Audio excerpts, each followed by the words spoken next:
नमस्कार विद्यार्थी मित्रांनो, शेतीशाळा या YouTube प्लॅटफॉर्मवरती तुम्हा सर्वांचं स्वागत आहे. मी अनिल चव्हाण. आज आपण बघणार आहोत ॲग्रिकल्चरल एंटोमॉलॉजी या विषयाचा कोर्स नंबर एंटो 121. मित्रांनो, आपल्या कोर्सचं टायटल आहे फंडामेंटल्स ऑफ एंटोमॉलॉजी आणि क्रेडिट आहे 3, दॅट इज 2+1, ज्यापैकी 2 क्रेडिट हे थेअरीसाठी असणार आहे आणि 1 क्रेडिट हे प्रॅक्टिकलसाठी असणार आहे. मित्रांनो, आजचं हे लेक्चर आपलं डेमो लेक्चर असणार आहे. यामध्ये आपण फंडामेंटल्स ऑफ एंटोमॉलॉजी या कोर्सचं टीचिंग शेड्यूल आणि टॉपिक फर्स्टचा काही भाग बघणार आहोत. मित्रांनो, लेक्चरकडे वळण्याआधी सर्वात आधी तुम्ही काय करा, लेक्चरला लाईक करा आणि तुमच्या मित्रांसोबत शेअर करा आणि तुमच्या ज्या काही प्रतिक्रिया असेल लेक्चरबद्दल त्या आम्हाला कमेंटद्वारे कळवा. आणि सर्वात महत्त्वाचं म्हणजे चॅनलला सबस्क्राईब करा, कारण की या चॅनलच्या मार्फत आपण विविध लेक्चर्स आणि वेगवेगळे कोर्सेस कव्हर करणार आहोत. सर्वात आधी मित्रांनो, आपण आपल्या कोर्सचं टीचिंग शेड्यूल बघूया. तर आपला टॉपिक फर्स्ट असणार आहे introduction and history of entomology in India, ज्यामध्ये आपण एंटोमॉलॉजीचं इंट्रोडक्शन, एंटोमॉलॉजीची डेफिनेशन, त्याच्यानंतर ॲग्रिकल्चरल एंटोमॉलॉजी काय आहे याच्याबद्दल जाणून घेणार आहोत. त्यानंतर मित्रांनो, नेक्स्ट आपलं असणार आहे की सायंटिस्टनी काय काय कॉन्ट्रीब्युशन केलंय, म्हणजे थोडक्यात हिस्ट्री काय आहे, कोणकोणते सायंटिस्ट होते, त्यांचं काय काय कॉन्ट्रीब्युशन आहे त्याच्याबद्दल आपण जाणून घेणार आहोत. आणि त्याच्यानंतर नेक्स्ट आपला पार्ट असणार आहे premier institute in India which are related to agricultural entomology. मग कोणकोणते इन्स्टिट्यूट आहे, त्यांची स्थापना कधी झाली, या सगळ्या गोष्टी आपण याच्यातून जाणून घेणार आहोत. यानंतर आपला नेक्स्ट टॉपिक असणार आहे मित्रांनो इन्सेक्ट डोमिनन्स, म्हणजे इन्सेक्टचं डोमिनन्स काय आहे, म्हणजे कशाला आपण इन्सेक्ट डोमिनन्स म्हणतो. त्याच्यानंतर इन्सेक्टचं डोमिनन्स काय आहे, त्याचे काय रिझन आहेत, त्याचे काय मेजर्स आहेत, त्याच्याबद्दल आपण जाणून घेणार आहोत. त्याच्यानंतर आपला थर्ड टॉपिक असणार आहे क्लासिफिकेशन ऑफ फायलम आर्थ्रोपोडा. आता फायलम आर्थ्रोपोडा काय आहे, मग त्याचं क्लासिफिकेशन कसं आहे, त्याच्यानंतर तो किंगडम ॲनिमलियामध्ये कुठं येतो, त्याच्यानंतर त्याच्यामध्ये मग ओनायकोफोरा, क्रुस्टासिया असे वेगवेगळे क्लासेस आहे. तर मग त्यांचा अभ्यास आणि त्याच्याबद्दल थोडंसं डिटेलमध्ये आपण जाणून घेणार आहोत. मित्रांनो, topic number first, second and third हे तिन्ही मिळून आपल्याला 10 मार्काचं 10% वेटेज प्रोव्हाइड करतात. यानंतर टॉपिक नंबर 4 to 8 पर्यंत आपल्याला पुन्हा 10% वेटेज आहे. याच्यामध्ये बघा, आपल्याला सर्वात आधी 4 नंबरचा टॉपिक आहे इन्सेक्ट क्युटिकल. आता इन्सेक्टचं क्युटिकल काय आहे, मग त्याचं स्ट्रक्चर कसं असतं, मग त्याचे फंक्शन काय आहेत, ते कशासाठी डिझाईन झालेलं आहे, त्याच्याबद्दल आपण जाणून घेणार आहोत. त्याच्यानंतर नेक्स्ट आहे बॉडी सेगमेंटेशन. मग इन्सेक्टची बॉडी पूर्ण एकत्रच आहे का, मग किंवा ती बॉडी सेगमेंटमध्ये डिवाइड झालेली आहे का, हे बघणार आहोत. मग सेगमेंटमध्ये जर डिवाइड झालेली असेल तर मग किती सेगमेंटमध्ये डिवाइड झालेली आहे, मग त्या सेगमेंट बद्दल आपण जाणून घेणार. मग ते कोणकोणते सेगमेंट असतील, जसं की हेड असेल, थोरॅक्स असेल, ॲब्डोमन असेल, याच्याबद्दल आपण थोडक्यात जाणून घेणार आहोत. त्याच्यानंतर मग इन्सेक्ट हेड. मग इन्सेक्ट हेड बद्दल आपण काय, की इन्सेक्टची हेड कॅप्सूल कशी आहे, मग त्याचं सुचर, मग त्याच्यानंतर त्याचे स्क्लेराइड्स, याच्याबद्दल आपण याच्यामध्ये जाणून घेणार आहोत. मग त्यांचे मॉडिफिकेशन आहेत का, त्याच्यानंतर मग त्याचा अँटेनाचा जो पार्ट आहे त्याच्याबद्दल आपण जाणून घेणार आहोत. त्याच्यानंतर टॉपिक नंबर 7 आणि 8 हा आपला याच्यामध्ये आपल्याला काय बघायचं की इन्सेक्टचे माउथ पार्ट. मग इन्सेक्टचे माउथ पार्ट्स, मग त्यांचं मेकॅनिझम कसं आहे, त्यांचं मॉडिफिकेशन झालेलं आहे का, मग झालेलं आहे तर ते कशासाठी झालेलं आहे. मग जसे की वेगवेगळे मॉडिफिकेशन आहे, जसं की चिविंग अँड बिटिंग टाईप आहे, नंतर सकिंग टाईप आहे. तर मग हे वेगवेगळे का आहेत आणि याच्याबद्दल थोडक्यात आपण जाणून घेणार आहोत. त्याच्यानंतर लेक्चर नंबर 9 to 12 हे आपल्याला 10 मार्काचं वेटेज प्रोव्हाइड करतात. तर आपल्याला 9 नंबरला असणार आहे इन्सेक्ट लेग. आता 9 and 10 सिमिलर आहेत. या 9 नंबरला आपण इन्सेक्ट लेग बघणार आणि 10 नंबरला इन्सेक्ट विंग बघणार. दोन्हीमध्ये पण आपण काय बघणार की यांचं स्ट्रक्चर कसं आहे, यांचं मॉडिफिकेशन कसं आहे आणि यांची फंक्शनिंग कशी आहे हे बघणार. त्याच्यानंतर 11 and 12 मध्ये आपण बघणार की मेटोमॉर्फोसिस, म्हणजे मेटोमॉर्फोसिस कसं होतं, त्याचे वेगवेगळे टाइप्स काय काय आहेत. मग त्याच्यानंतर ते कम्प्लीट मेटोमॉर्फोसिस असेल किंवा इनकम्प्लीट मेटोमॉर्फोसिस असेल, याच्याबद्दल आपण जाणून घेणार आहोत. त्याच्यानंतर मित्रांनो, आपला टॉपिक नंबर असणार आहे 13 to 50. याच्यामध्ये आपण इन्सेक्टची डायजेस्टिव्ह सिस्टम. आता 13 to 15 आपल्याला 10% वेटेज प्रोव्हाइड करते. त्याच्यामध्ये आपल्याला काय बघायचं आहे, मग डायजेस्टिव्ह सिस्टम, त्याच्यानंतर सर्क्युलेटरी सिस्टम, त्याच्यानंतर त्यांची रेस्पिरेटरी सिस्टम, नर्वस सिस्टम याच्याबद्दल आपल्याला जाणून घ्यायचं आहे. त्याच्यानंतर लेक्चर नंबर 16 to 19 हे सुद्धा आपल्याला 10 मार्काचं 10% वेटेज प्रोव्हाइड करतात. याच्यामध्ये आपल्याला लेक्चर नंबर 16 मध्ये काय बघायचं आहे बघा, इन्सेक्टची endocrine that is the secretory system बघायची. त्याच्यानंतर 17-18 लेक्चरला आपल्याला बघायचं की रिप्रोडक्टिव्ह सिस्टम इन इन्सेक्ट, त्यांची रिप्रोडक्टिव्ह सिस्टम कशी आहे, त्याच्यानंतर त्यांचं स्ट्रक्चर कसं असेल, फंक्शन कसं असेल, त्याच्यानंतर मेलचे आणि फिमेलचे रिप्रोडक्टिव्ह ऑर्गन्स त्याच्याबद्दल आपल्याला थोडक्यात याच्यामध्ये जाणून घ्यायचं आहे. नंतर टॉपिक नंबर 19 मध्ये आपण बघणार आहोत मेजर सेन्सरी ऑर्गन्स. मग सेन्सरी ऑर्गन मग मेकॅनो रिसेप्टर असतील, ऑडिओ रिसेप्टर असतील, केमो रिसेप्टर असतील, याच्याबद्दल आपण जाणून घेणार आहोत. त्याच्यानंतर आपले नेक्स्ट टॉपिक असणार आहे टॉपिक नंबर 20 to 22. हे आपल्याला पुन्हा 10% वेटेज प्रोव्हाइड करणार आहे. याच्यामध्ये 20 नंबरचा टॉपिक असणार आहे इन्सेक्ट इकोलॉजी. आता इन्सेक्ट इकोलॉजी म्हणजे थोडक्यात काय, त्याचं इंट्रोडक्शन, त्याची डेफिनेशन आणि त्याचा स्कोप याच्याबद्दल आपण याच्यामध्ये जाणून घेणार आहोत. त्याच्यानंतर नेक्स्ट बघणार आहोत आपण effect of abiotic and biotic factors, त्याच्याबद्दल आपण थोडक्यात जाणून घेणार आहोत. मग याच्यामध्ये बायोटिक फॅक्टर कोणते, अबायोटिक फॅक्टर कोणते आणि मग त्यांचा कसा इफेक्ट होतो त्याच्याबद्दल आपण जाणून घेणार आहोत. त्याच्यानंतर नेक्स्ट आणि सगळ्यात इम्पॉर्टंट पॉइंट असणार आहे आपल्याला याच्यामधला इंटिग्रेटेड पेस्ट मॅनेजमेंट. मग इंटिग्रेटेड पेस्ट मॅनेजमेंट याची कन्सेप्ट काय आहे, ही कन्सेप्ट याची हिस्ट्री काय आहे, मग इंटिग्रेटेड पेस्ट मॅनेजमेंट का उपयोगाचं आहे, याचे फायदे काय, याच्याबद्दल आपण जाणून घेणार आहोत.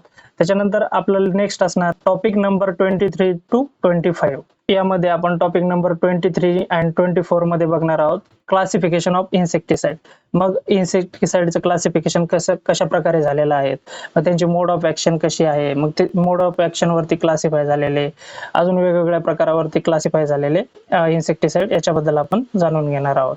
त्याच्यानंतर टॉपिक नंबर 25 मध्ये आपण टॉक्झिसिटी अँड फॉर्म्युलेशन ऑफ इन्सेक्टिसाइड याच्याबद्दल जाणून घेणार आहोत की मग टॉक्झिसिटी कशी होऊ शकते इन्सेक्टची, त्यांचं फॉर्म्युलेशन कसं तयार होतं त्याच्याबद्दल जाणून घेणार आहोत. त्याच्यानंतर नेक्स्ट टॉपिक आहे 26. हा टॉपिक आपल्याला 10 मार्क किंवा 10% ला असणार आहे. याच्यामध्ये आपण सिस्टमॅटिक्स म्हणजे याच्यामध्ये काय बघता येईल आपल्याला टॅक्झोनॉमी, त्याच्यानंतर डेफिनेशन ऑफ सिस्टमॅटिक्स, अशा बारीक बारीक गोष्टी, त्याच्यानंतर बायनॉमिनियल नॉमेनक्लेचर, या गोष्टी ज्या आहेत या आपण सिस्टमॅटिक्स मध्ये बघणार आहोत. त्याच्यानंतर नेक्स्ट टॉपिक असणार आहे आपला टॉपिक नंबर 27 to 29. हे सुद्धा आपल्याला 10% वेटेज प्रोव्हाइड करणार आहेत आणि याच्यामध्ये आपण इन्सेक्टच्या वेगवेगळ्या ऑर्डर जसं की मग ऑर्थोप्टेरा असेल, ॲकेरायसाइड असेल, त्याच्यानंतर ओडोनेटा असेल, अशा हेमिप्टेरा असेल, थायसोनोप्टेरा असेल, या ऑर्डर बद्दल थोडक्यात माहिती घेणार आहोत, याच्याबद्दल थोडक्यात डिस्कस करणार आहोत. त्याच्यानंतर लेक्चर नंबर किंवा टॉपिक नंबर असणार आहे आपला 30 to 32. यामध्ये आपण न्यूरोप्टेरा, लेपिडोप्टेरा, नंतर कोलिओप्टेरा अशा वेगवेगळ्या ऑर्डर बद्दल जाणून घेणार आहोत. यांच्यामध्ये कोणकोणते इन्सेक्ट्स आहेत, मग याचे टाईप कसे पडतात वगैरे याच्यामध्ये जाणून घेणार आहोत. तर मित्रांनो, आता आपला आजचा टॉपिक बघूया. तर आजचा टॉपिक आहे आपला introduction and history of entomology in India. म्हणजे इंडियामध्ये एंटोमॉलॉजीचं इंट्रोडक्शन कधी झालं आणि त्याची हिस्ट्री काय आहे याबद्दल आपण बघणार आहोत. तर याच्यामध्ये स्टार्टिंगला आपण त्याच्या डेफिनेशन, त्यांचं इंट्रोडक्शन बघणार आहोत. मग त्याच्यामध्ये काय काय असेल, इन्सेक्ट असेल, एंटोमॉलॉजी असेल आणि ॲग्रिकल्चरल एंटोमॉलॉजी असेल. तर यांच्या डेफिनेशन आणि इंट्रोडक्शन बद्दल आपण याच्यामध्ये बघणार आहोत. त्याच्यानंतर नेक्स्ट असेल आपलं history of entomology in India. मग आता याच्यामध्ये आपण काय बघणार आहोत की वेगवेगळे सायंटिस्ट आहे आणि त्यांचं काय काय कॉन्ट्रीब्युशन आहे याच्याबद्दल आपण याच्यामध्ये जाणून घेणार आहोत. आणि याच्यानंतर आपला नेक्स्ट असणार आहे प्रीमियर इन्स्टिट्यूट कन्सर्न विथ एंटोमॉलॉजी. मग प्रीमियर इन्स्टिट्यूट कोणकोणते आहेत इंडियामध्ये आणि त्या एंटोमॉलॉजीशी कशा कन्सर्न आहेत याच्याबद्दल आपण जाणून घेणार आहोत. मित्रांनो, सर्वात आधी आपण बघूया एंटोमॉलॉजी. एंटोमॉलॉजी थोडक्यात काय आहे, तर हा एंटोमॉलॉजी हा एक ग्रीक वर्ड आहे. तो कोणत्या वर्ड पासून बनलेला आहे, इंटोमॉन अँड लोगोस. इंटोमॉन म्हणजे थोडक्यात काय की इन्सेक्ट, आपण त्याला काय म्हणू शकतो की एखादा किडा, त्याला ग्रीक भाषेमध्ये एंटोमॉन म्हणतात. आणि लोगोस म्हणजे थोडक्यात काय, टू स्टडी. म्हणजे लोगोस किंवा लॉजी टू स्टडी असं आपण म्हणू शकतो. आता जर समजा आपल्याला याची डेफिनेशन जर करायची झाली किंवा याची डेफिनेशन काय सांगते, it is the branch of zoology or biological science that deals with the study of insect. म्हणजे ही एक झूलॉजीची ब्रँच आहे जी की इन्सेक्टच्या स्टडी सोबत डील करते, म्हणजे इन्सेक्टची याच्यामध्ये व्यवस्थित स्टडी होते, याला आपण एंटोमॉलॉजी म्हणतो. आता सर्वात आधी आपण जाणून घेऊया की मग इन्सेक्ट म्हणजे काय. आता तुम्हाला इथं डायग्राम मध्ये दिसत असेल की आपण एक इन्सेक्ट बघतो. तर इन्सेक्ट ची डेफिनेशन बघण्याआधी आपण बघूया की इन्सेक्ट हा वर्ड कुठून आलेला आहे. आता आपल्याला माहित झालं की एंटोमॉलॉजी हा वर्ड कुठून आलाय, कोणत्या लँग्वेज मधनं, ग्रीक लँग्वेज मधनं. नंतर इन्सेक्ट हा वर्ड आलेला आहे लॅटिन लँग्वेज पासून. तर आता त्याच्या इन्सेक्टम हा जो वर्ड आहे, इन्सेक्टमचा अर्थ होतो to cut into. To cut into म्हणजे थोडक्यात काय, ब्रेकडाऊन करणे किंवा सेगमेंटेड. आता आपण याला टू कट इनटू और ब्रेकडाऊन का म्हणणार आहे हे आपल्याला जाणून घ्यायचं आहे. कारण की इन्सेक्टचं जे काही शरीर आहे मित्रांनो, ते पूर्ण कंटिन्यू नसतं. ते कसं असतं, असं ब्रेकडाऊन केलेलं असतं. म्हणजे हेडचा भाग वेगळा असेल, थोरॅक्सचा भाग वेगळा असेल आणि ॲब्डोमेनचा भाग वेगळा असेल. तर हे तीन एकत्र येऊन इन्सेक्टचं शरीर बनतं. त्याच्यामुळे आपण याला काय म्हणतो की टू कट इनटू और इन सेगमेंटेड फॉर्म.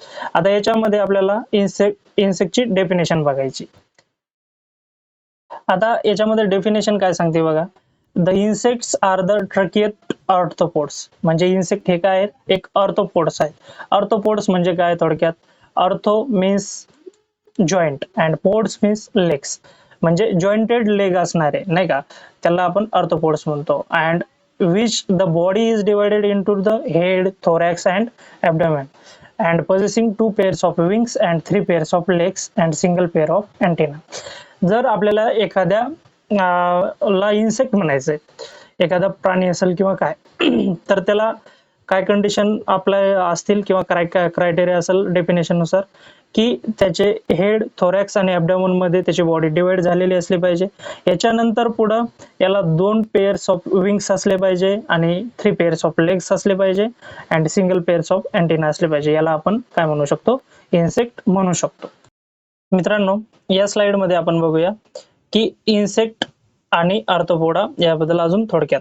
तर आपल्याला माहित आहे की इन्सेक्ट हा वर्ड लॅटिन वर्ड पासून आलेला आहे. तो इन्सेक्युअर मीन्स कट इनटू पीसेस और सेगमेंटेड. म्हणजे थोडक्यात काय की यांचं जे शरीर आहे ते विभाजित झालेलं आहे किंवा पार्ट मध्ये डिवाइड झालेलं आहे, हे आपल्याला एक कळालं. आता त्याच्यानंतर नेक्स्ट आहे की insect belongs to the phylum Arthropoda. आता आर्थो मीन्स आपण पहिलेच बघितलं की आर्थो मीन्स काय की जॉईंटेड आणि पोडा मीन्स काय, लेग्स. मग ज्यांचे जॉईंटेड लेग्स आहेत त्या फायलम मध्ये आर्थ्रोपोडा आहेत. आर्थ्रोपोडा हा किंगडम ॲनिमलिया मधला सगळ्यात मोठा फायलम आहे आणि याच्यामध्ये आपण याला असं म्हणू शकतो की आर्थ्रोपोडा म्हणजे थोडक्यात काय की सांधे असलेले पाय, नाही का, सांधेयुक्त पाय असं सुद्धा आपण याला म्हणू शकतो. मित्रांनो, तुम्हाला ऐकून आश्चर्य वाटेल की पृथ्वीवरील एकूण प्राण्यांपैकी सुमारे 75% पेक्षा पण जास्त प्राणी हे आर्थ्रोपोड्स आहेत. म्हणजे तुम्ही विचार करा की आर्थ्रोपोड हे फायलम किती मोठं असू शकतं किंगडम ॲनिमलिया मध्ये. मित्रांनो, आता आपल्याला इथे एक पिरॅमिड दिसतोय. या पिरॅमिडच्या सहाय्याने आपण काय करूया की इन्सेक्टची जे काही टॅक्झॉनॉमिक पोझिशन आहे ती समजून घेऊया. मित्रांनो, सर्वात आधी आपल्याला वरती काय दिसतंय, किंगडम ॲनिमलिया. म्हणजे थोडक्यात काय की इन्सेक्ट जो आहे, हा जो का क्लास आहे, हा सर्व क्लास हा किंगडम ॲनिमलियाशी रिलेटेड आहे. म्हणजे थोडक्यात all insects are belong to kingdom Animalia. म्हणजे आपण असं म्हणू शकतो की सगळे इन्सेक्ट किंवा सर्व कीटक हे प्राणीसृष्टीशी निगडीत आहेत, त्यांच्याशी बिलॉंग करतात. त्याच्यानंतर यांचं जे फायलम आहे ते आहे आर्थ्रोपोडा. आर्थ्रोपोडा म्हणजे थोडक्यात काय की सांधेयुक्त पाय असलेले प्राणी. मग याला हे फायलम आहे, हा एक संघ आहे, याच्यामध्ये सगळे सांधेयुक्त पाय असलेले प्राणी आहेत. आणि त्याच्यानंतर याचं सब फायलम आहे हेक्सापोडा. हेक्सापोडा म्हणजे काय, 6 लेग्स, म्हणजे ज्यांना 6 लेग्स आहेत ते. आणि त्याच्यानंतर क्लास इन्सेक्टा. मग क्लास इन्सेक्टा मध्ये पुन्हा काय आहे की यांची बॉडी 3 पार्ट्स मध्ये डिवाइड झालेली पाहिजे.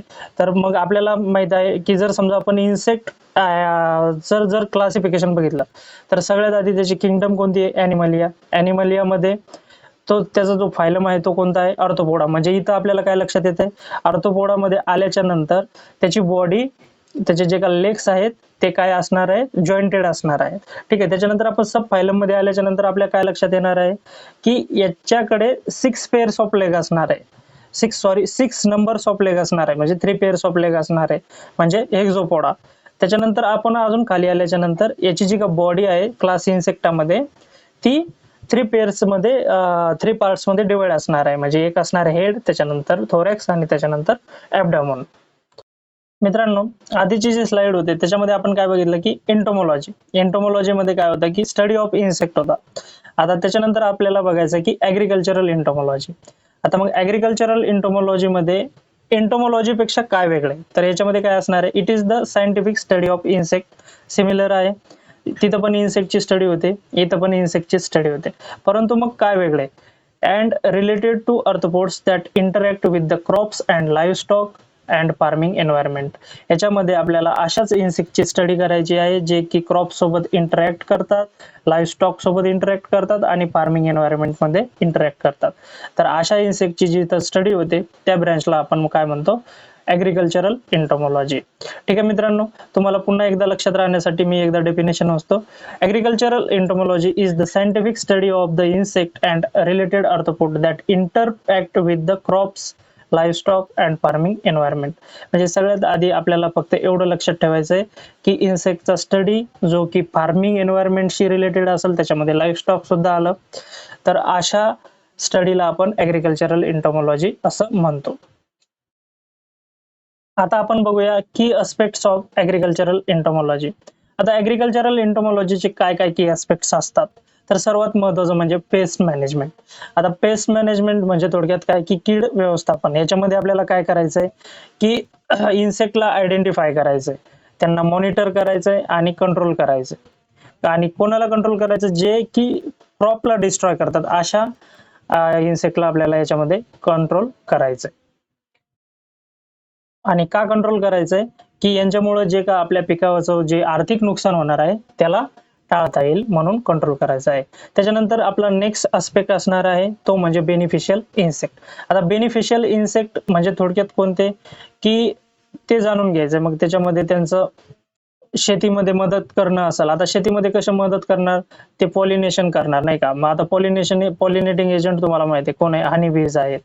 त्याच्यानंतर काही शत्रू कीटक असतील म्हणजे त्यांना खाणारे, मग तसं कोणते लेडी बर्ड आहे, लेडी बग्स आहेत, मग त्यांचा आपल्याला याच्यामध्ये अभ्यास करायचा आहे. त्याच्यानंतर थर्ड आपला आस्पेक्ट आहे इंटिग्रेटेड पेस्ट मॅनेजमेंट. आता इंटिग्रेटेड पेस्ट मॅनेजमेंट म्हणजे थोडक्यात काय, हे आहे एकात्मिक कीट व्यवस्थापन पद्धत. आता याच्यामध्ये आपल्याला काय करायचं आहे की बायोलॉजिकल असेल, केमिकल असेल आणि कल्चरल मेथड्स असतील इन्सेक्टला कंट्रोल करायच्या, या तिन्हींना एकत्र करून इन्सेक्टला मॅनेज करायचं. म्हणजे आपल्याला पूर्णपणे कीटकनाशकाचा वापर करून कीटकांना कंट्रोल नाही करायचं, इन्सेक्टला कंट्रोल नाही करायचं, किंवा बायोलॉजिकल पण नाही. म्हणजे या तिन्हींना एकत्र आणून कंट्रोल करायचं. कारण की आपण जर फक्त इन्सेक्टिसाइडच जर यूज करत राहिलो तर मग काय होऊ शकतं, त्यांचे रेसिड्यू आपल्या प्लांटमध्ये असू शकतात आणि मग प्लांटमधून ते आपल्या बॉडीमध्ये जाऊ शकतात आणि ते आपल्यासाठी खूप हार्मफुल आहे. त्याच्यामुळं मग आपल्याला इंटिग्रेटेड पेस्ट मॅनेजमेंट हा अप्रोच स्वीकारणं गरजेचं आहे. मग ॲग्रिकल्चरल एंटोमॉलॉजीचा हा एक तिसरा इम्पॉर्टंट आस्पेक्ट आहे. आणि त्याच्यानंतर आपण बघूया याचे स्टडी एरियाज. यामध्ये आहे रिसर्चिंग इन्सेक्ट बायोलॉजी, त्यांचं बिहेवियर, त्यांचं population dynamics and ecology to predict and prevent outbreaks. विद्यार्थी मित्रांनो, आता आपण बघूया ब्रँचेस ऑफ एंटोमॉलॉजी. आता एंटोमॉलॉजीच्या ब्रँचेस कोणकोणत्या आहेत ते आपण बघूया. तर तुम्हाला इथं स्लाइड मध्ये दिसत असेल की एंटोमॉलॉजीच्या 3 वेगवेगळ्या ब्रँच आहेत. एक आहे फॉरेन्सिक एंटोमॉलॉजी, वेटरनरी एंटोमॉलॉजी आणि मेडिकल एंटोमॉलॉजी. तर सर्वात आधी आपण बघूया फॉरेन्सिक एंटोमॉलॉजी. आता याच्यामध्ये काय सांगतंय की it is the study and use of insect in crime investigation is known as forensic entomology. Forensic entomology मध्ये आपण इन्सेक्टचा कसा अभ्यास करतो की सपोज एखादं खून वगैरे झालेला असेल आणि मग त्या ज्या डेड बॉडीवरती मॅगट्स असतील किंवा लार्वा असतील, मग किंवा प्युपा असतील किंवा एग्स असतील, तर त्याच्यावरनं आपण काय समजू शकतो की प्रॉपर त्या इन्सेक्टची डेव्हलपमेंट इतक्या दिवसात झाली, म्हणजे खून या वेळेपर्यंत झालेला आहे. तर याच्यासाठी आपल्याला पर्टिक्युलर तशा इन्सेक्टचा स्टडी करणं गरजेचं असतो आणि त्या ब्रँचला आपण काय म्हणतो, फॉरेन्सिक एंटोमॉलॉजी. त्याच्यानंतर नेक्स्ट आहे वेटरनरी एंटोमॉलॉजी. याच्यामध्ये आपण जे लाईव्ह स्टॉकशी रिलेटेड इन्सेक्ट आहे त्याच्याबद्दल आपण याच्यामध्ये स्टडी. यामध्ये आपण प्राण्यांना होणारा त्रास कीटकांपासून आणि त्यांच्यामुळे पसरणारे रोग याच्याबद्दल स्टडी करतो. त्याच्यानंतर सर्वात इम्पॉर्टंट ब्रँच आहे मेडिकल एंटोमॉलॉजी. याच्यामध्ये आपण काय करतो की study of insect in relation to human beings is known as medical entomology. आता मेडिकल एंटोमॉलॉजी मध्ये आपल्याला थोडक्यात सांगता येईल की जे मॉस्किटोज वगैरे आहेत आपल्याला माहिती आहे, हे काय करतात, मलेरिया, डेंग्यू असे रोग पसरवण्याचा प्रयत्न करतात, म्हणजे ऍज अ वेक्टर म्हणून काम करतात. मग यांचा जो स्टडी आहे तो आपण मेडिकल एंटोमॉलॉजी मध्ये करतो. आता आपल्याला बघायचं आहे मित्रांनो, फंडामेंटल्स ऑफ एंटोमॉलॉजी आणि अप्लाइड एंटोमॉलॉजी हे जे काही एंटोमॉलॉजीचे दोन मेजर ऍस्पेक्ट आहे त्याच्याबद्दल. तर सर्वात आधी आपण बघूया की फंडामेंटल्स ऑफ एंटोमॉलॉजी. आता याच्यामध्ये आपण काय बघणार आहोत की इन्सेक्टची मॉर्फोलॉजी. म्हणजे थोडक्यात काय, कीटकाच्या शरीराचं जे का बाहेरचं शरीर आहे त्याच्याबद्दल आपण जाणून घेणार आहोत. त्याच्यानंतर त्याची एनाटॉमी, त्याची फिजिओलॉजी आणि टेक्झॉनॉमी ऑफ द इन्सेक्ट, या सगळ्या गोष्टीचा आपण याच्यामध्ये स्टडी करणार आहोत. मग अप्लाइड एंटोमॉलॉजी मध्ये आपण काय बघणार आहोत ते बघूया. यामध्ये आपण इन्सेक्टचं आणि ह्युमनचं काय बेनिफिट आहे, म्हणजे इन्सेक्टचं आपल्या ह्युमनसाठी काय बेनिफिट आहे याच्याबद्दल आपण जाणून घेणार आहोत. म्हणजे थोडक्यात आपल्याला काय सांगता येईल की कीटकांचे जे काय अभ्यास करणार आहोत आपण, त्याच्यातून त्याचं आपलं जीवन अधिक सुखकर कसं करता येईल याच्याबद्दल आपण या अप्लाइड एंटोमॉलॉजी मध्ये जाणून. थोडक्यात जर सांगायचं झालं मित्रांनो, तर फंडामेंटल एंटोमॉलॉजी आपल्याला काय शिकवते की कीटक कसा आहे, म्हणजे त्याची रचना कशी आहे, शरीर रचना कशी आहे याच्याबद्दल आपल्याला फंडामेंटल ऑफ एंटोमॉलॉजी शिकवते. आणि अप्लाइड एंटोमॉलॉजी आपल्याला त्या कीटकाचा आपल्या फायद्यासाठी कसा वापर करून घेता येईल हे शिकवतं. मित्रांनो, आता हिस्ट्री ऑफ एंटोमॉलॉजी किंवा ऍग्रिकल्चरल एंटोमॉलॉजी ला सुरुवात करण्याआधी आपण बघूया की ancient Indian references and early awareness.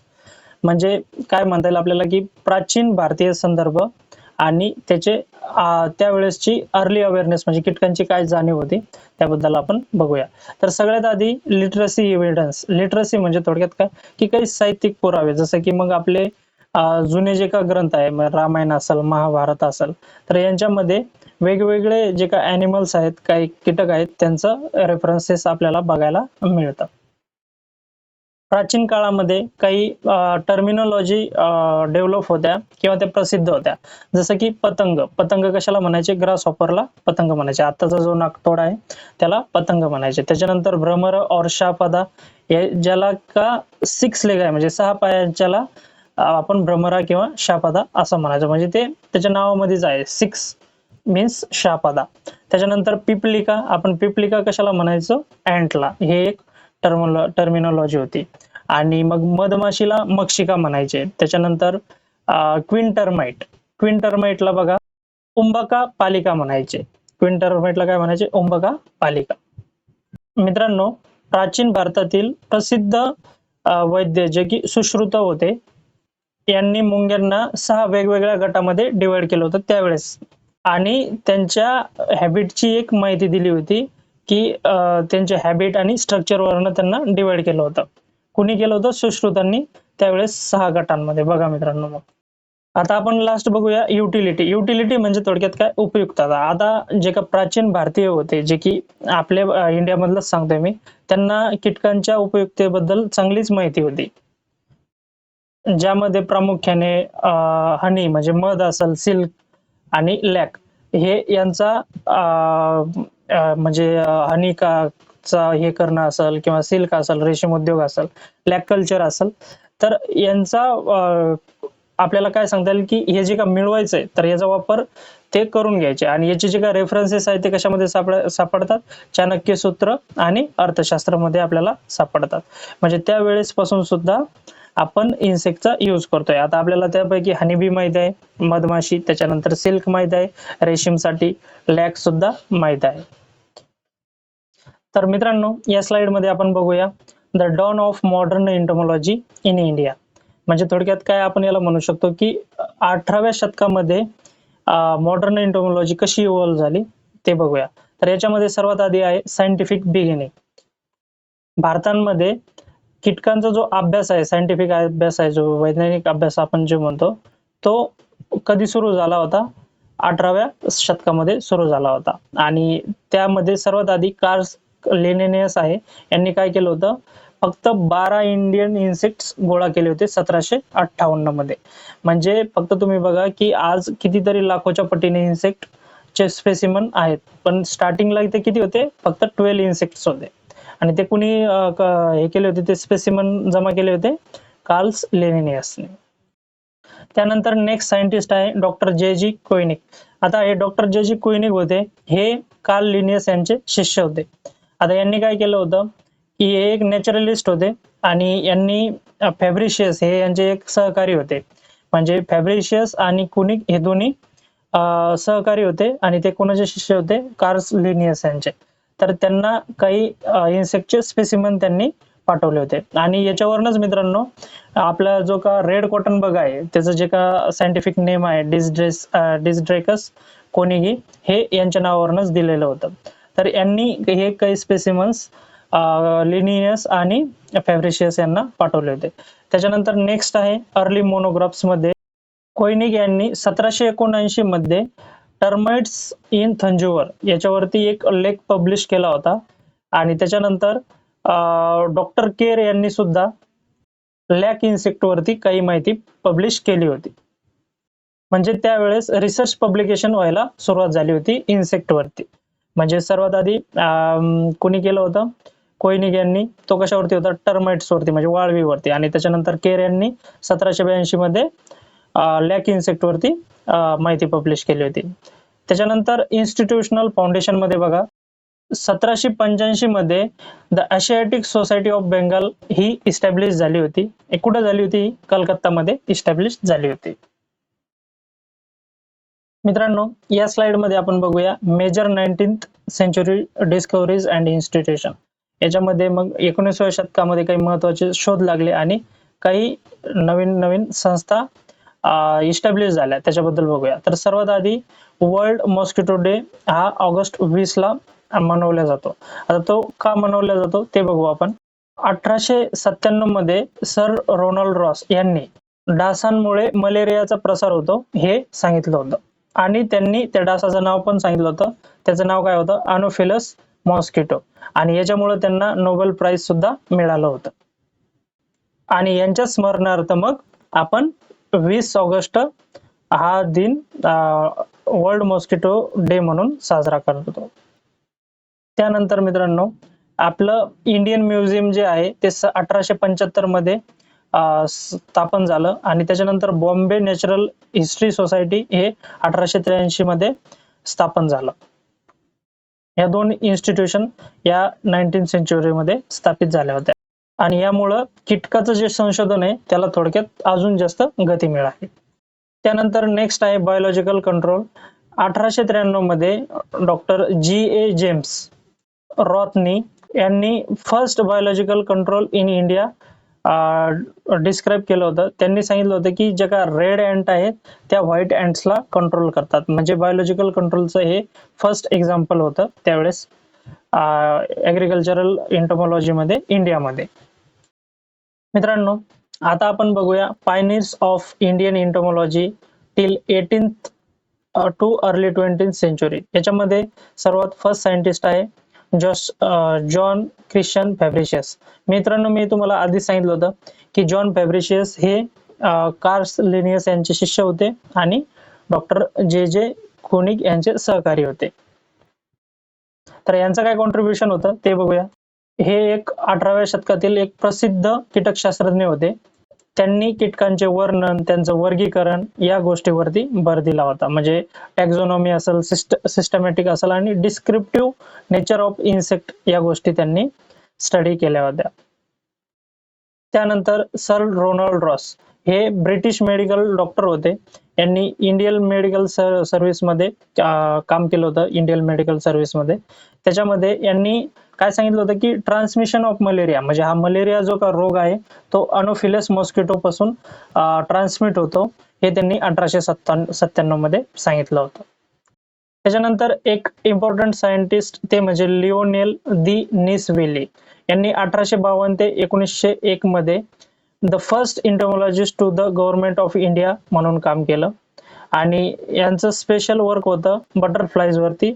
यांनी इंडियाच्या वेगवेगळ्या सब कॉन्टिनेंट मध्ये बटरफ्लायचे स्पेसिमन गोळा केले होते. त्याच्यानंतर नेक्स्ट आहे हॅरोल्ड मॅक्सवेल लेफ्री यांचा कार्यकाल होता 1877 ते 1925. हे IARI पुसा येथील फर्स्ट एंटोमॉलॉजिस्ट होते. यांनी 2 बुक लिहिले होते, एक म्हणजे इंडियन इन्सेक्ट पेक्स आणि नंतर इंडियन इन्सेक्ट लाईफ. यांनी हे 2 ग्रंथ 1906 आणि 1909 मध्ये लिहिलेले होते. त्याच्यानंतर नेक्स्ट सायंटिस्ट आहे TV रामकृष्ण अय्यर. यांचा कालावधी होता 1880 ते 1952. तर यांचं काय कॉन्ट्रीब्युशन होतं बघा मित्रांनो. आता मित्रांनो TV अय्यर म्हटल्याच्या नंतर हे तुम्हाला लक्षात आले असेल की साऊथ कडचे सायंटिस्ट होते आणि यांनी थ्रिप्सच्या वेगवेगळ्या स्पेसिस न्यूमरस स्पेसिस डिस्कवर केल्या होत्या. डिस्कवर म्हणजे थोडक्यात डिस्क्राईब केल्या होत्या आणि यांनी एक हँडबुक लिहिलं होतं, handbook of economic entomology for South India. तर थ्रिप्सचं जर म्हणायचं झालं तर जे फर्स्ट डिस्क्रिप्शन आहे ते TV रामकृष्ण अय्यर यांनी केलं होतं, हे आपल्याला लक्षात ठेवायचं आहे. मित्रांनो या स्लाइड मध्ये आपण बघणार आहोत modern era leaders and institutional builders. याच्यामध्ये सर्वात फर्स्ट आहे थॉमस बेनब्रिज फ्लेचर. आता हे जे का बेनब्रिज फ्लेचर आहे हे यांनी सेकंड इम्पेरियल एंटोमॉलॉजिस्ट म्हणून काम केलं आणि यांनी एक कॅटलॉग डेव्हलप केला होता, कॅटलॉग ऑफ इंडियन इन्सेक्ट. आता हे यांनी कशासाठी केलं होतं की या वेळेमध्ये इन्सेक्टचं जे काय रिसर्च आहे इन्सेक्ट वरती तर तो एकदम फास्ट होत होता आणि मग त्यावेळेस यांना ते एक गोष्ट लक्षात आली की हे रिसर्च डुप्लिकेशन होईल, म्हणून यांनी कॅटलॉग ऑफ इंडियन इन्सेक्ट हे डेव्हलप केलं होतं. त्याच्यानंतर नेक्स्ट सायंटिस्ट आहे हेमसिंग पृथ्वी. आता यांना HS पृथ्वी आपण म्हणतो, the first native of Indian to serve as imperial entomologist. आतापर्यंतचे जे का 2 इम्पेरियल एंटोमॉलॉजिस्ट होते ते कोणते होते, बाहेरचे होते, पण HS पृथ्वी हे फर्स्ट नेटिव्ह एंटोमॉलॉजिस्ट होते. 1934 मध्ये यांनी एंटोमॉलॉजिकल सोसायटी ऑफ इंडिया इस्टॅब्लिश केली होती आणि यांनी सगळ्यात आधी लोकस्ट वॉर्निंग सिस्टम सुद्धा डेव्हलप केली होती, इस्टॅब्लिश केली होती. लोकिस्ट म्हणजे थोडक्यात काय की जे टोळ झाड आहे तर टोळीचा जो काही इम्पॅक्ट आहे तो शेतावरती होतो, तर ते जे का लोकिस्ट वॉर्निंग सिस्टम आहे हे यांनी त्यावेळेस डेव्हलप केलं होतं, इस्टॅब्लिश केलं होतं. त्याच्यानंतर नेक्स्ट सायंटिस्ट आहे मित्रांनो LCT रामचंद्र राव. आता LCT रामचंद्र राव यांचं काय कॉन्ट्रीब्युशन आहे ते बघूया. हे वाळवंटातील जे का टोळ आहेत तर त्यांचे व्यवस्थापनाचे तज्ज्ञ मानले जातात आणि यांनी इंडियन जर्नल ऑफ एंटोमॉलॉजी हे याचे एक एडिटर पण होते आणि याचे फाउंडर सुद्धा होते. यांनीच हे जर्नल फाउंड केलं होतं. तर या 2 गोष्टी आपल्याला लक्षात ठेवायच्यात की LCT रामचंद्र राव हे आपल्याला जे की डेझर्ट लोकिस्ट आहे यांना मॅनेज करण्यासाठी, यांचं मॅनेजमेंट करण्यासाठी यांचं मुख्य योगदान होतं आणि यांचं एक जर्नल सुद्धा होतं आणि त्याच्यामध्ये ते एडिटर पण होते आणि यांनीच ते फाउंड केलेलं होतं. ते कोणतं होतं, इंडियन जर्नल ऑफ एंटोमॉलॉजी. त्याच्यानंतर डॉक्टर S प्रधान यांनी 1913 ते 1973 मध्ये यांचं मेन काम होतं पुसा बीन. यांनी एक ग्रेन स्टोरेज तयार केलं होतं आणि हे जे का पुसा बीन आहे मित्रांनो ते आज सुद्धा बरेचसे शेतकरी यूज करतात त्यांचं धान्य साठवण्यासाठी. त्याच्यानंतर नेक्स्ट आहे BR सुब्बाराव. आता BR सुब्बाराव यांचं काय कॉन्ट्रीब्युशन आहे ते बघूया. यांनी IARI इथं एक बायोलॉजिकल कंट्रोल युनिट स्थापन केलं होतं. त्यांनी मोस्टली पॅरासाइट आणि प्रेडेटर यांच्या क्लासिफिकेशन आणि टॅक्झॉनॉमी वरती फोकस केलं होतं. यांचं मेन वर्क हे टॅक्झॉनॉमी वरती होतं आणि ते पण कशाच्या, पॅरासाइटच्या आणि प्रेडेटरच्या टॅक्झॉनॉमी वरती. मित्रांनो या स्लाइड मध्ये आपण बघूया premier institute concern with agricultural entomology किंवा एंटोमॉलॉजी. मग आता ते इन्स्टिट्यूट कोणकोणते आहेत आणि त्यांचा कन्सर्न काय आहे ते आपण बघूया. सगळ्यात आधी आहे Indian agricultural research institute, that is the IARI.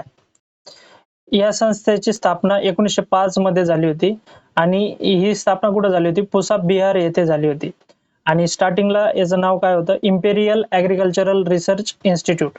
नंतर ही शिफ्ट झाली होती नवी दिल्ली येथे, कधी 1936 मध्ये. मित्रांनो, तुम्हाला काय वाटतं, ही इन्स्टिट्यूट बिहारमधून, पुसा बिहारमधून नवीन दिल्लीला का हलवली असेल? काय कारण असू शकते याच्या पाठीमागे? तर मित्रांनो, 1934 मध्ये बिहारमध्ये एक मोठा भूकंप आला होता, ज्यामध्ये ही जी का IARI ची पुसा येथील बिल्डिंग आहे ती पूर्णपणे उद्ध्वस्त झाली होती आणि त्यामुळे मग तिला दिल्लीला शिफ्ट करावं लागलं होतं. त्याच्यानंतर नेक्स्ट आहे forest research institute, that is the FRI.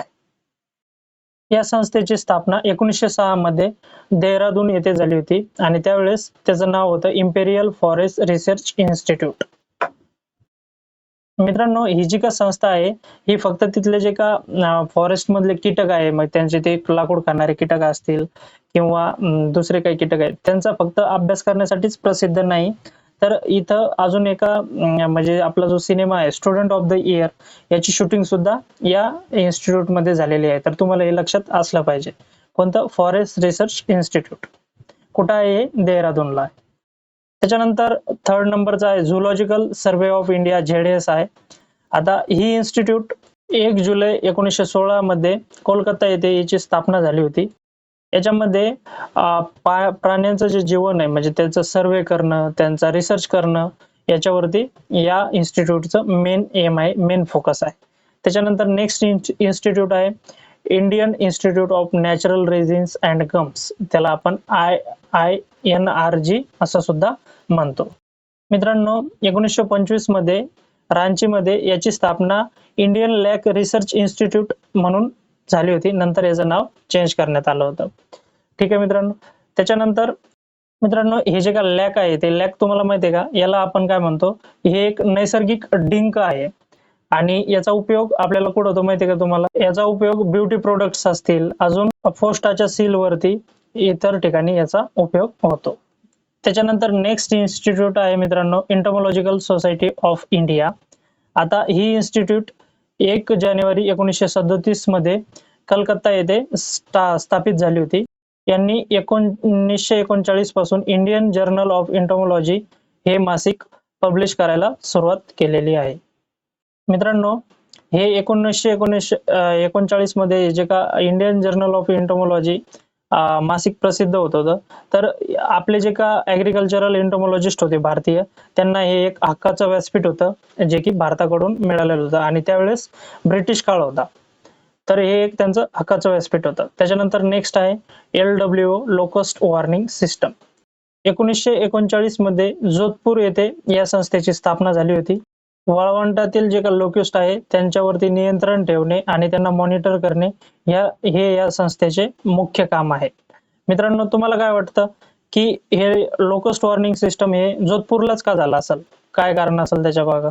कारण की पाकिस्तानच्या मार्गाने जे का टोळ येतात ते पहिले राजस्थान मधूनच इकडे एंट्री करतात, जोधपूर मधूनच, म्हणून हे तिथं डेझर्ट लोकस्ट कंट्रोल तिथं तयार करण्यात आलेला आहे.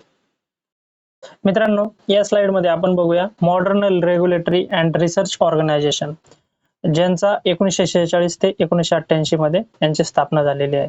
तर याच्यापैकी सर्वात पहिले आहे directorate of plant protection and quarantine and storage. तर ही जी का संस्था आहे DPPQ&S, भारत सरकारने या संस्थेची स्थापना 1946 मध्ये फरीदाबाद येथे केली होती. मित्रांनो, यांचं मुख्य काम काय आहे? वनस्पतीला अलग करणं, त्याचं संरक्षण करणं आणि त्याला क्वारंटाईन करणं. आता मित्रांनो, क्वारंटाईन हा शब्द तुम्ही याच्या आधी ऐकलेलाच आहे. कोरोनामध्ये आपण काय करत होतो? माणसांना क्वारंटाईन करत होतो. सिमिलरली ही संस्था काय करते? जे का बाहेरून देशातून काही वनस्पती आणल्या जातात, तर त्याच्यावरती काही इन्सेक्ट आहेत का, तर मग त्यांना पहिले क्वारंटाईन करणं, त्यांना अलग ठेवणं आणि मग नंतर त्याचं प्रोटेक्शन करणं, हे या संस्थेचं काम आहे. त्याच्यानंतर नेक्स्ट इन्स्टिट्यूट आहे NIPHM, that is the national institute of plant health management. ही संस्था सुरुवातीला हैदराबाद येथे 1966 मध्ये स्थापन झाली होती. त्यावेळेस तिचं नाव NPPTI असं होतं, परंतु 2009 मध्ये हिचं नाव चेंज करून NIPHM असं ठेवण्यात आलं. त्याच्यानंतर नेक्स्ट इन्स्टिट्यूट आहे national bureau of agricultural insect resources. मित्रांनो, ही जी संस्था आहे ही CIBC 1957 आणि 1993 मधील PDBC यांच्यामधून विकसित झालेली संस्था आहे आणि तिला नॅशनल ब्युरो चा दर्जा देण्यात आलेला आहे 2009 मध्ये. मित्रांनो, ही संस्था म्हणजे आपल्या इंडियाची एक नॅशनल बँक आहे. कशाची? इन्सेक्टची नॅशनल बँक आहे. इथं वेगवेगळे इन्सेक्ट आहेत. इथं हजारो प्रकारचे जे का उपयुक्त कीटक आहे म्हणजे जे बेनिफिशियल इन्सेक्ट आहेत ते इथं जतन करण्यात आलेले आहेत. त्याच्यानंतर नेक्स्ट इन्स्टिट्यूट आहे Indian grain storage and management and research institute IGMRI. आता ही इस्टॅब्लिश झाली होती 1958 मध्ये हाफूर येथे आणि हिचं पुन्हा रिनेम करण्यात आलं होतं 1996 मध्ये. ह्या इन्स्टिट्यूटचं मेन ध्येय जे होतं ते होतं धान्य साठवणूक आणि त्याच्यावरती संशोधन करणं, याचं हे एक मेन ध्येय होतं. मित्रांनो, तुम्हाला माहिती आहे आपल्या शेतामध्ये जर चांगलं पीक आलं तर ते चांगलं पीक आल्याच्या नंतर त्याच्यानंतरचा दुसरा टप्पा आहे तो म्हणजे ते धान्य साठवून ठेवणं आणि त्याच्यामध्ये बरेचशा आपल्या धान्याचं नुकसान होतं, तर त्याला टॅकल करण्यासाठी ही इन्स्टिट्यूट काम करते. त्याच्यानंतर नेक्स्ट इन्स्टिट्यूट आहे national centre for integrated pest management NCIPM. या संस्थेची स्थापना 1988 मध्ये IIRI च्या कॅम्पसमध्ये नवी दिल्ली येथे करण्यात आली आणि याचं मेन जे ध्येय होतं इंटिग्रेटेड पेस्ट मॅनेजमेंटचा रिसर्च वरती फोकस करणं हे ध्येय होतं. त्याच्यानंतर नेक्स्ट आहे TNAU इन्सेक्ट म्युझियम. मित्रांनो, कोइंबतूर येथे असलेले हे भारतातील सर्वात पहिले इन्सेक्ट म्युझियम आहे, ज्याला 2013 मध्ये मंजुरी मिळाली होती आणि 2017 मध्ये ते पूर्णपणे तयार झालं होतं. मित्रांनो, या इन्सेक्ट म्युझियम मध्ये सुमारे 1 लाखापेक्षा जास्त इन्सेक्टचे स्पेसिमन्स आहेत. मित्रांनो, आजच्या लेक्चरला आपण इथेच थांबू. थँक्यू मित्रांनो. तुम्हाला जर हे लेक्चर आवडलं असेल तर तुमच्या मित्रांसोबत हे लेक्चर शेअर करा आणि तुमच्या प्रतिक्रिया आम्हाला कमेंटद्वारे कळवा. तोपर्यंत आपल्या YouTube चॅनलला सबस्क्राईब करून घ्या आणि फॉलो सुद्धा करा. थँक्यू मित्रांनो.